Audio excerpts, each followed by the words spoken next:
24 वर्षर BJD शासन और 9 वर्षर BJD BJP शासन जहाँ होना आज ता कांग्रेस करी देखाइब। आयोजित सांबादिक सम्मिलन सूचना दिया कांग्रेस ग्यारंटी कार्ड उन्मोचन करा अधिक बोनस सह धान क्रय मूल्य क्विंटाल प्रति 3000 टंका, कृषि ऋण छाड़ कृषकों मासिक पेंशन 2000 टंका, प्रत्येक घरोई उपभोक्ता 200 यूनिट विद्युत देय छाड़, 5 लाख युवक युवती निजुक्ति व्यवस्था, बेकारी भत्ता मासिक 3000 टंका, समस्त महिला स्वयं सहायक गोष्ठी बैंक ऋण छाड़, गृहलक्ष्मी योजना रे प्रत्येक घर मुख्य को महिला मासिक भत्ता 2000 टंका, प्रति परिवार को मासक 500 टंकार गोटे सिलिंडर, सरकारी कर्मचारी समेत समस्त 25 लाख टंका पर्यंत सरकारी और बेसरकारी चिकित्सालय मागणा चिकित्सा, वार्धक्य भत्ता, विधवा भत्ता और दिव्यांग भत्ता मासिक 2000 टंका। राज्य में जाति भित्तिक सामाजिक और आर्थिक सर्वे पूर्व तुरंत शिक्षानुष्ठान और चाकरी क्षेत्र में पछुआ वर्गों 27% संरक्षण व्यवस्था, चिटफंड द्वारा प्रभावित होता जमाकारी मान 6 मास मध्य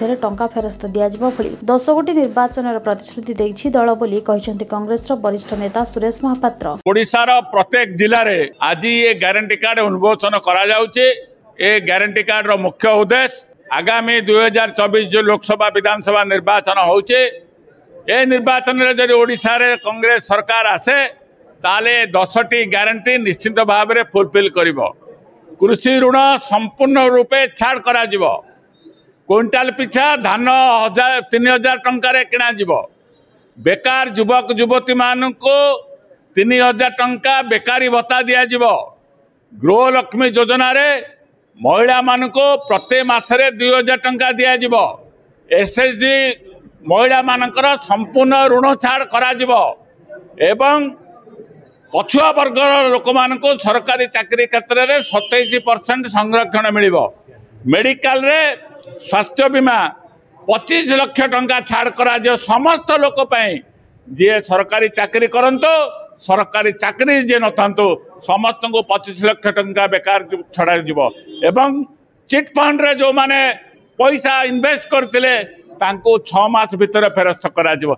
एही परि भाव रे 10 गोटी ग्यारंटी कांग्रेस घोषणा करछि। आगामी दिन में कांग्रेस सरकार को आसिले शरद पट्टनायक नेतृत्व रे ए कार्यक्रम करा जिवो एवं आगामी दिन में ओडिशा रे सरकार आसिबो, शरद पट्टनायक मुख्यमंत्री हेबे, ए 10टी ग्यारंटी पालन करा जिवो। कटक बलराम नायक रिपोर्ट, कामयाब टीवी।